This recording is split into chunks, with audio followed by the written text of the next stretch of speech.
ചാർട്ടേഴ്സിൻ്റെ weekly അനാലിസിസിലേക്ക് സ്വാഗതം. കഴിഞ്ഞ ആഴ്ച നിഫ്റ്റി എന്താ ചെയ്തതെന്ന് എല്ലാവരും കണ്ടു കാണും. കഴിഞ്ഞ വീക്ക്ലി അനാലിസിസിൽ നമ്മൾ ഡിസ്കസ് ചെയ്തിട്ടുണ്ടായിരുന്നു. കണ്ടിന്യൂസ് ഫാളിന് ശേഷം നിഫ്റ്റി സപ്പോർട്ട് എടുത്ത് ക്ലോസ് ഒക്കെ തന്നപ്പോൾ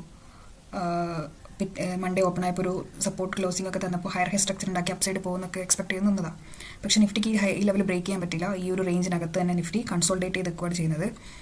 അപ്പോൾ നിഫ്റ്റി നിലവിൽ സപ്പോർട്ട് എടുക്കാനൊക്കെ ശ്രമിച്ചപ്പോഴും ഓരോ ഹൈ പുതിയതുണ്ടാക്കുമ്പോഴും തിരിച്ച് താഴേക്ക് വരാൻ തന്നെ നോക്കിക്കൊണ്ടിരിക്കുക. കാരണം FISന്റെ കടുത്ത സെല്ലിംഗ് ഇവിടെ ഉണ്ട്. അപ്പോൾ ആ സെല്ലിംഗ് പ്രഷർ കാരണം നിഫ്റ്റി ഹൈസ് ബ്രേക്ക് ചെയ്യാൻ പറ്റുന്നില്ല. അതുപോലെ തന്നെ 13-ാം തീയതി ലോ കഴിഞ്ഞ 2 ദിവസമായിട്ടും ബ്രേക്ക് ചെയ്യാനും പറ്റിയിട്ടില്ല.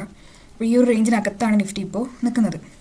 അപ്പോൾ ചുരുക്കി പറഞ്ഞു കഴിഞ്ഞാൽ നിഫ്റ്റി ഒരു സപ്പോർട്ട് എടുത്ത് ഈ ഹൈ ബ്രേക്ക് ചെയ്ത് ഇവിടെ സസ്റ്റെയിൻ ചെയ്യുവാണെങ്കിൽ അറ്റ്ലീസ്റ്റ് ഈ ഒരു ക്യാൻഡലിന് മുകളിലെങ്കിലും ക്ലോസ് വന്നിട്ടുണ്ടായിരുന്നെങ്കിൽ നിഫ്റ്റി ഒരു ട്രെൻഡ് മാറി ഇവിടുന്ന് ഒരു നല്ല ചീപ്പായി കിട്ടി, കുറേ ബയേഴ്സൊക്കെ ആക്റ്റീവായി അപ്സൈഡ് പോയി ഫർദർ ഹൈസ് ബ്രേക്ക് ചെയ്ത് പുതിയൊരു വർഷം പുതിയൊരു ഹൈ ഒക്കെ ഫോം ചെയ്യുമെന്നാണ് നമ്മൾ എക്സ്പെക്ട് ചെയ്തത്.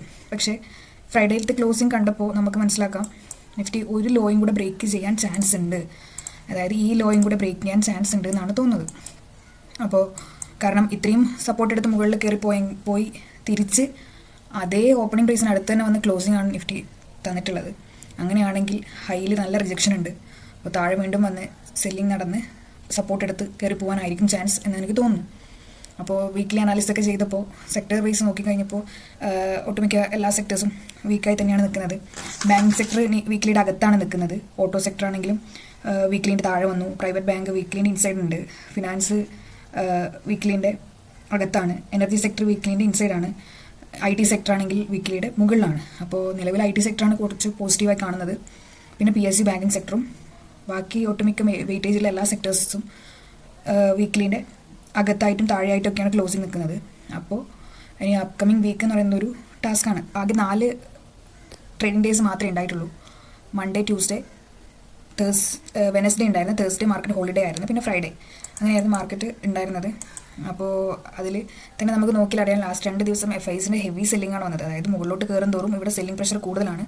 അപ്പോൾ നിഫ്റ്റിക്ക് താഴോട്ട് വരാനുള്ള ടെൻഡൻസി കൂടുതലാണ്. പക്ഷേ താഴെയും നല്ല റിജക്ഷൻ ഉണ്ട്. ബയേഴ്സ് ആക്റ്റീവ് ആവുന്നുണ്ട്. കാരണം ഇവിടെയും റിജക്ഷൻ ഉണ്ട്. അതുകൊണ്ട് തന്നെ ഫർദർ ലോസും ബ്രേക്ക് ചെയ്യുന്നില്ല. നിഫ്റ്റി നാളെ അതായത് മൺഡേ ഓപ്പൺ ആയി നല്ലൊരു അപ്സൈഡ് റാലി കാണിച്ചില്ലെങ്കിൽ അത് വീണ്ടും ഒരു ലോ ബ്രേക്ക് ചെയ്യാനുള്ള ചാൻസാണ് കാണുന്നത്. അപ്പോൾ കഴിഞ്ഞ ആഴ്ച നടന്ന മേജർ കാര്യങ്ങളിലൊന്നായിരുന്നു റിസൾട്ട്സ് പബ്ലിഷ് ചെയ്തത്. അത് മേജർ ബാങ്കിങ് സ്റ്റോക്സിൻ്റെയും IT സ്റ്റോക്സിൻ്റെയും ഒക്കെ റിസൾട്ട് കഴിഞ്ഞ ആഴ്ച വന്നിട്ടുണ്ടായിരുന്നു. HDFC ബാങ്ക്, റിലയൻസ്, പിന്നെ ICICI ബാങ്ക്, IT സ്റ്റോക്സ് ആയ ടെക്കം, Infosys, HCL tech, Kotak bank, TCS, Wipro, ഇതിൻ്റെ ഒക്കെ റിസൾട്ട്സ് വന്നിട്ടുണ്ടായിരുന്നു. അതിൽ റിസൾട്ട്സ് എല്ലാം ഒരു നല്ല റിസൾട്ട് എന്ന് പറയാനില്ല. എല്ലാം ഒരു ബാലൻസ്ഡ് ആയിട്ടുള്ള പോയ റിസൾട്ടാണ് ഉണ്ടായത്. അപ്പോൾ ഇനി അപ്കമിങ് വീക്കിൽ വരാനുള്ള result Cipla, doctor Reddy, JSW steels, IndiGo, Shriram finance, Eternal, ഇതിൻ്റെയൊക്കെ റിസൾട്ട്സ് ആണ് ഇനി അപ്കമിങ് വീക്കിൽ വരാനുള്ള നിഫ്റ്റി 50 സ്റ്റോക്സ്. അപ്പോൾ ഇനി അതൊന്നും ടോപ്പ് 80 സ്റ്റോക്കുകളല്ല. ടോപ്പ് 80 സ്റ്റോക്സിൻ്റെ ഒക്കെ ഓൾമോസ്റ്റ് വന്നു. പക്ഷേങ്കിൽ അതിൻ്റെയൊക്കെ റിസൾട്ട് വന്നിട്ട് കൂടി നല്ല റിസൾട്ട് ആവശ്യമില്ലാത്ത തരക്കേടില്ലാത്ത റിസൾട്ടായിട്ട് കൂടി നിഫ്റ്റിക്ക് ഹൈസ് ബ്രേക്ക് ചെയ്ത് പോകാൻ പറ്റിയിട്ടില്ല. അപ്പോൾ നമുക്ക് നോക്കാം ഈ ആഴ്ച എങ്ങോട്ടാണ് പോകാനുള്ളത്. അപ്പോൾ അതിന് മുന്നേ നിഫ്റ്റിയുടെ ക്യാൻഡിൽസൊക്കെ നമുക്കൊന്ന് നോക്കാം എവിടെയാണ് നിൽക്കുന്നതല്ലേ. നിഫ്റ്റി നോക്കാനുള്ള മെയിൻ ലെവൽസ് എന്ന് പറയുന്നതൊക്കെ ഞാൻ മാർക്ക് ചെയ്തിട്ടുണ്ട്. അടുത്ത ആഴ്ചക്ക് വേണ്ടിയുള്ള ഇമ്പോർട്ടൻറ്റ് ലെവൽസാണ്. നിഫ്റ്റി നിലവിൽ ഈ ഒരു അതായത് 13-ാം തീയതിത്തെ ക്യാൻഡലിൻ്റെ അകത്താണ് ക്ലോസിംഗ് വന്ന് നിൽക്കുന്നത്. ഈ ലെവൽ ഇവിടെ ബ്രേക്ക് ചെയ്തിട്ടുണ്ട്. ഇവിടെ ഉണ്ടാക്കിയ റെസിസ്റ്റൻസിന് അതായത് ഇവിടെ കയറാൻ പറ്റിയില്ല. പക്ഷേ നെക്സ്റ്റ് ഡേ ഈ ഹൈ ബ്രേക്ക് ചെയ്തിട്ടുണ്ട്. പക്ഷേ അതിന് മുന്നത്തെ ഈ ക്യാൻഡിൽ ഹൈ ബ്രേക്ക് ചെയ്ത് പോകാൻ പറ്റിയില്ല.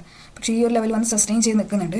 ഇനി നല്ലൊരു ഓപ്പൺ തന്ന് ഇതിന് മുകളിലൊക്കെ ഓപ്പൺ ആയാൽ നിഫ്റ്റി ഇങ്ങനെ ഓപ്പൺ ആയിക്കഴിഞ്ഞാൽ നിഫ്റ്റി ഹൈ ബ്രേക്ക് ചെയ്ത് പോയാൽ നിഫ്റ്റിയിലൊരു അപ്സൈഡ് റാലി നമുക്ക് അടുത്ത ആഴ്ച എക്സ്പെക്ട് ചെയ്യാം. അതിന് FIS കൂടെ വിചാരിക്കണം. അവർ കുറച്ചെങ്കിലും ഒന്ന് സെല്ലിങ് കുറച്ച് കഴിഞ്ഞാൽ നമുക്ക് അപ്സൈഡിലേക്ക് പോകും എന്ന് എക്സ്പെക്ട് ചെയ്യാം. പക്ഷേ നിലവിലെ കണ്ടീഷൻ വെച്ച് നോക്കുമ്പോൾ സംഭവിക്കാൻ പോകുന്നത് എനിക്ക് തോന്നുന്നു നമുക്കൊരു നല്ല കാര്യം എന്ന് പറയുന്നത് ചിലപ്പോൾ ഈ ഒരു ലോ ബ്രേക്ക് ചെയ്ത് കഴിഞ്ഞ് ഒന്ന് സപ്പോർട്ട് എടുത്ത് പോകുന്നതൊക്കെ ആയിരിക്കും. പക്ഷേ ലോ ബ്രേക്ക് ചെയ്ത് കഴിഞ്ഞാൽ എപ്പോൾ സപ്പോർട്ട് എടുക്കുന്നുള്ളതും ഒരു ആശങ്കയുള്ള കാര്യം തന്നെയാണ്. IT സെക്ടറിനകത്ത് കഴിഞ്ഞ ദിവസം സംഭവിച്ചത് നല്ല ഒരു തിരിച്ചറിവായിരുന്നു. കാരണം ഒറ്റ ദിവസം തന്നെ ഓൾമോസ്റ്റ് 3-3.5% അപ്പായിട്ടാണ് IT സെക്ടർ ക്ലോസിംഗ് വന്നിട്ടുള്ളത്. അത് മെയിനായിട്ട് 3 കാരണങ്ങളാണുള്ളത്. ഒന്നാമത്തെ കാര്യം ഇൻഫോസിസും TCS ഒക്കെ മോശം റിസൾട്ട് കാണിച്ചെങ്കിലും അത് അതിൻ്റെ ബിസിനസ് മോശമായതുകൊണ്ടൊന്നുമല്ല. പിന്നെ കാരണം ഇന്ത്യയിൽ പുതിയ ലേബർ ലോസ് വന്നതുകൊണ്ട് വൺ ടൈം എക്സ്പെൻസ് കാരണമാണ് ഇത്രയും സംഭവിച്ചിട്ടുള്ളത്. അതായത് ഈ ചിലവ് ഇനി അടുത്ത ക്വാർട്ടറിൽ ഉണ്ടാവില്ല എന്ന് എനിക്കും ഇൻവെസ്റ്റേഴ്സിനും മനസ്സിലായി. അതുകൊണ്ട് തന്നെ IT സെക്ടറിൽ അതൊരു നല്ലതാണ്. കാരണം IT സെക്ടർ ഈ ഒരു കഴിഞ്ഞൊരു 2025 എന്ന് പറയുന്ന വർഷം തന്നെ ഫുൾ കൺസൾട്ടേഷൻ ആയിട്ടും ഒരു നല്ലൊരു റാലി കാഴ്ചവെച്ചിട്ടേ ഇല്ല. സോ IT സെക്ടറിനകത്ത് നമുക്ക് ഒരു അപ്സൈഡ് റാലി എക്സ്പെക്ട് ചെയ്യാം. ഇതിൽ ഇൻവെസ്റ്റ് ചെയ്യുന്നത് നല്ലതായിരിക്കും. കാരണം IT പരമാവധി ചീപ്പായിട്ടാണ് നിൽക്കുന്നത്.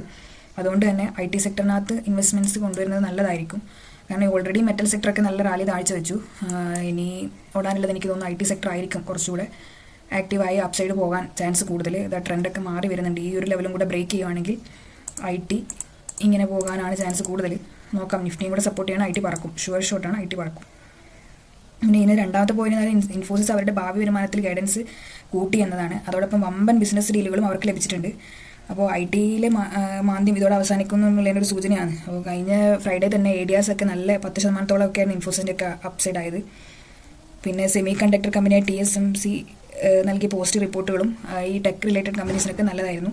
അതുകൊണ്ട് തന്നെ എല്ലാം ഒരു അപ്സൈഡ് റാലി കാഴ്ചവെക്കുന്നുണ്ട്. അപ്പോൾ നമുക്ക് നോക്കാം ഇനിയുള്ള വരും ദിവസങ്ങളിൽ IT സെക്ടർ നിഫ്റ്റിയെ അപ്സൈഡിലോട്ട് കൊണ്ടുപോകുമോ ഇല്ലയോ എന്നുള്ളതൊക്കെ നമുക്ക് വാച്ച് ചെയ്യാം.